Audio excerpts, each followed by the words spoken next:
балалар, сіздермен бірге мен Жарық Трек мектебінің ресурстық орталығының тарих пән мұғалімі Орынбасарова Наргиза Айдарқызы. Балалар, бүгін бізде Қазақстан тарихы. Сабағымызды бастамас бұрын балалар, ең алдымен жеңіл ахуал қалыптастырып алайық. Ол үшін балалар, тыныш дем жаттығуын бірге орындайық. Балалар, мен дем аламыз деген кезінде демімізді 4 секунд ұстап тұрып, одан кейін барып демімізді баяу шығаратын боламыз. Олай болса, бастайық. Дем аламыз.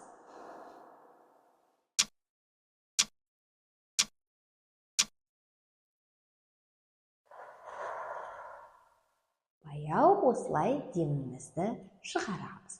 Тамаша, жарайсыздар. Әрі қарай балалар, өткен білімді еске түсіру мақсатында, әрі жаңа тақырыпқа болжам жасау мақсатында балалар, алдарыңызда тұрған мына картаны пайдалана отырып, мына бір сұраққа жауап беріңіздер. 1989 жылдың 1 қаңтарына қарай 1 миллионнан астам тұрғыны бар бір қаланы көрсетіңіз.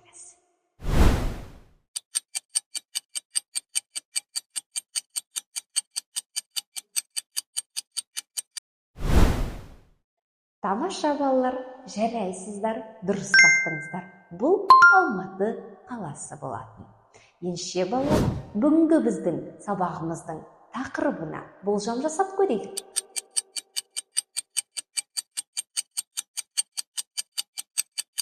Дұрыс айтасыздар балалар. Бүгін біз сіздермен алдыңғы сабағымызды жалғастырамыз. Яғни сабағымыздың тақырыбы тоқырау жылдарындағы демографиялық процестер. Екінші сабақ. Балалар, олай болса, бүгінгі біздің сабағымыздың мақсатымен таныс болыңыздар.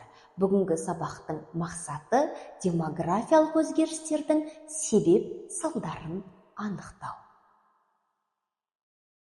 Жақсы балалар, олай болса, сіздердің назарларыңызға қазіргі кезеңдегі демографиялық процестер туралы бейне жазбаны ұсынамын. Балалар, бейне жазбаны көру барысында өте мұқият болуларыңызды сұраймын. Себебі алдағы орындайтын тапсырмаларымыз осы бейне жазбамен тығыз байланысты. Қазіргі демографиялық жағдай туралы не білесің? Урбанизация дегеніміз не? Әлемде қазақтардың саны қанша? Осы сұрақтарға жауап берейік. Алдыңғы бейне жазбада көргендей, Қазақстан өз тәуелсіздігін алғаннан кейін шетелдегі отандастарымызға ата жұртына оралуға мүмкіндік туды. Өзің тарихтан білетіндей, Алатаудан Арқаға, Алтайдан Атырауға дейінгі кең байтақ даланы алып жатқан қазақтың шұрайлы жеріне қызыққан ел аз болған жоқ. Осындай жағдайда жерді, елді сақтап қалу маңызды еді. Ал Қазақстанның территориясы кең байтақ болғанымен, ондағы халық саны аз. Елді сақтау үшін халық керек. Ендеше Қазақстандағы демографиялық процестерді өткен кезеңдермен салыстыра отыра талдап көрейік. Қазіргі демографиялық жағдай туралы не білесің? 2019 жылы Қазақстан халқының саны 18 миллион 400 мың адамға жетті. Елімізде 2017 жылы 390 мың, 2018 жылы 395 мың сәби дүниеге келген. Бұл 2016 жылғы көрсеткіштен 5 мыңға кем. 2016 жылы тәуелсіз Қазақстан тарихында ең көп көрсеткіш 400 мың балаға жеткен болатын. Ал рекордтық көрсеткіш 1987 жылы болды. Бұл жылы Қазақстанда 417 мың бала өмірге келді. Урбанизация дегеніміз не? Урбанизация қалалану, әлем елдерінің дамуының бір белгісі ретінде танылған маңызды көрсеткіш. 2018 жылы әлемдегі қала тұрғындарының саны 4 миллиард 200 миллионға жетіп, 55% көрсеткен. Қазір адам саны 10 миллионнан асатын қаланың саны 38. Жыл сайын ауылдан қалаға көшушілердің саны артып келеді. Бұған әртүрлі факторлар әсер етуде. Оның ішінде қалаға жұмыс іздеп бару, оқуға бару, жаңа табыс көзін табу мүмкіндігі, ауылдық жерлердің жеке меншікке өтіп кетуі. Тәуелсіз Қазақстандағы қалалану үдерісі. Жағымды жағы, тәуелсіздік алғаннан кейін КСРО кезінде Қазақстанға жер аударылған миллиондаған халық өз ата жұртына қайтты. Сол кезде жұмыс іздеген халық босап қалған зауыт фабрикаларға жиналды. Осылайша қаланы қазақыландыруға мүмкіндік туды. Жағымсыз жағы, Қазақстандағы ауыл шаруашылық кооперативтері, ұжымшарлар мен кеңшарлар жекешелендірілгендіктен ауылдағы халықтың жағдайы ауырлап, қалалық жерлерге үдере көшті. Алайда нарық заңдарына, базар шаруашылығына үйренбеген халық ауыр дағдарысты бастан кешірді. Саяси жағынан алғанда, облыстарды және кейбір аудандарды біріктіру немесе жою, ел астанасын солтүстікке көшіруде халықтың жаппай көшуіне себеп болды. Сол кезде оңтүстіктегі және жабылған облыс аудандардағы 100 мыңдаған адам облыс не аудан орталықтарына құрылыс жүріп жатқан үлкен қалаларға ағылды. Осы арқылы солтүстік өңірлердегі халықтың үлесін арттыру, елдің тұтастығына қауіп төндіретін мәселелердің алдын алу жағынан өте маңызды қадамдар жасалды. Әлемде қазақтардың саны қанша? 2018 жылғы соңғы дерек бойынша әлемде 17,13 миллионнан астам қазақ бар. Қазақстанда 12 миллион 500 мың, Қытайда 1 миллион 800 мың, Өзбекстанда 1 миллион 500 мың, Ресейде 800 мың, Монғолияда 150 мың, Қырғызстанда 80 мың, басқа елдерде 300 мыңға жуық. 1939-1989 жылдардағы КСРО халқының ұлттық құрамы. Қазақ халқының саны жыл санап өсіп келеді. Мәселен, тарих ғылымдарының докторы зерттеуші Айжамал Құдайбергенованың зерттеулері бойынша 1954-1963 жылдары Қытайдан 268.371 репатриант қайта оралған. КСРО аумағында әрбір ұлт өкілдерінің саны жыл сайын артып отырғанын көреміз. Осы сияқты Қазақстанда да жыл сайын қазақ халқының саны артып, сәйкесінше орыс, украин, неміс ұлт өкілдерінің саны азайып бара жатқанын байқаймыз. Бұл олардың өз тарихи отанына оралуымен түсіндіріледі. Балалар, тапсырмалар орындау барысында өз-өзімізді бағалауды ұмытпайық. Ондық шкалдық жүйені мен 4 тапсырмаға шашыратып тастаған болатымын. Бірінші тапсырмада 2 балмен бағаланады. Екінші тапсырмада 2 балмен бағаланады. Ал үшінші тапсырмада 2, соңғы 4-ші тапсырмада балалар 4 балмен бағаланатын болады. Жарайсыздар балалар, бейне жазбаны тамашалап болсаңыздар, алдарыңыздағы шыққан мына бір мәтінмен танысып шығуларыңызды сұраймын.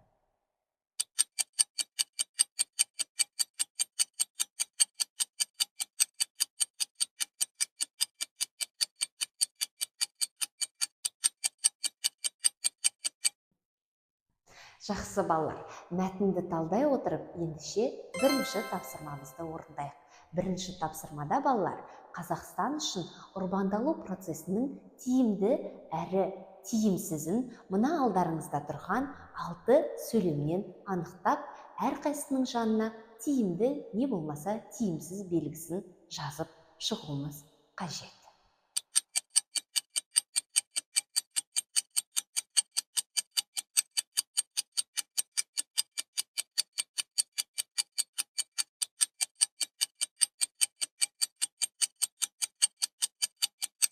Олай болса балалар, өзіміздің жауабымызды тексерейік. Сонымен, бірінші сөйлем, қазақтардың дәстүрлі шаруашылығы жойылды. Екінші сөйлем, жалпы ішкі өнімнің саны артты. Үшінші, халықтың дамуы үшін тиімді жағдайлар жасалды. Төртінші, адамдардың әлеуметтік жағдайына кері әсер етіп, баспана, жұмыссыздық мәселесі көбейді. Және бесінші, ауылдар қаңырап қалды. Және соңғы біздің сөйлеміміз ол қалалардағы адам санының өсуі сейсмикалық және тұрақсыз аудандар үшін қолайсыз болуы мүмкін. Тамаша, балалар, жарайсыздар. Сіздер барлық тапсырмаға да дұрыс жауап берді деген сенімдемін. Олай болса балалар, екінші тапсырмамызға көшейік. Ол үшін балалар, мына экрандағы QR-кодты сканерлеу арқылы Білімленд платформасынан мәтінді тиісті сандық деректермен толықтыруымыз қажет.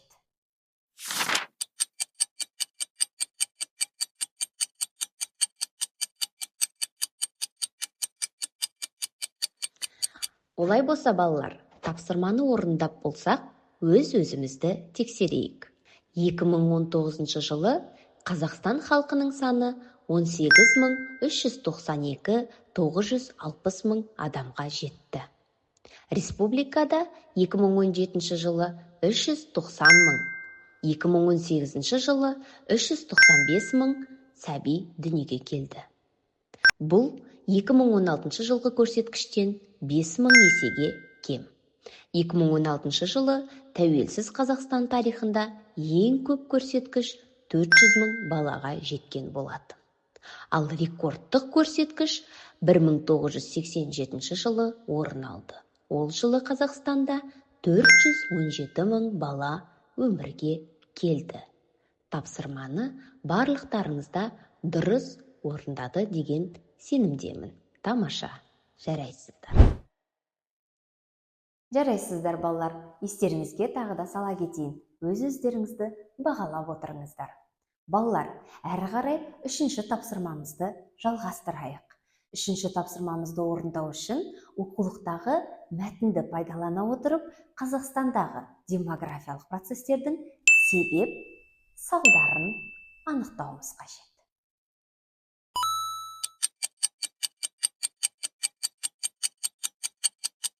Қазақстандағы демографиялық өзгерістердің себеп салдарын анықтап болсақ, балалар, болжам жауаппен салыстырып көрейік. Себептері: Қазақстанға қоныс аударушылар санының артуы, жер аударылғандардың Қазақстанға жіберілуі, табиғи өсімнің жоғары болуы, шетелдегі қандастарымыздың отанға оралуға мүмкіндік алуы. Салдары: Қазақстанда басқа ұлттардың саны артты. Әртүрлі тарихи оқиғалардың салдарынан өз отанынан алысқа көшіп кетушілер саны артты. Әртүрлі ұлттардың көбеюі әртүрлі діни көзқарастардың болуына алып келді. Жауаптарыңыз дәл осы жауаптармен сәйкес келеді деп сенемін.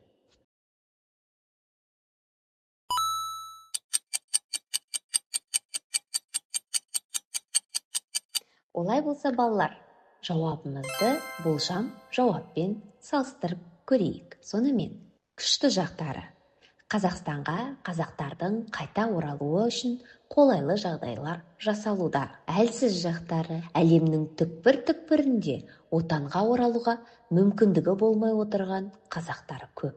Мүмкіндіктері: отанға оралған қандастарымыз еліміздің өркендеу үшін өз үлесін қосуда. Қауіп-қатерлері: сырттан келген адамдардың арасында әртүрлі діни көзқарастағы адамдардың да келуі мүмкін.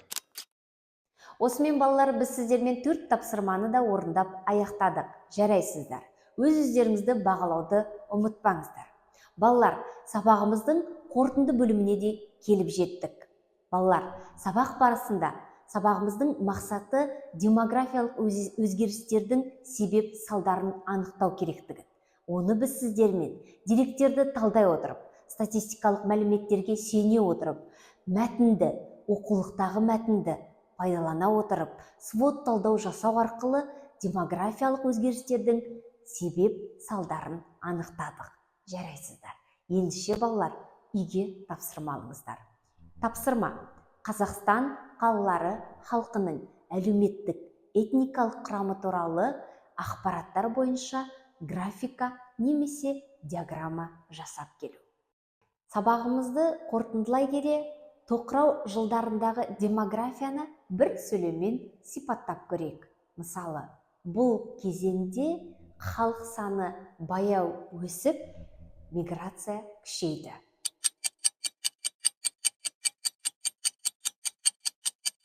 Жақсы, рахмет. Сабақ аяқталды, сау болыңыз.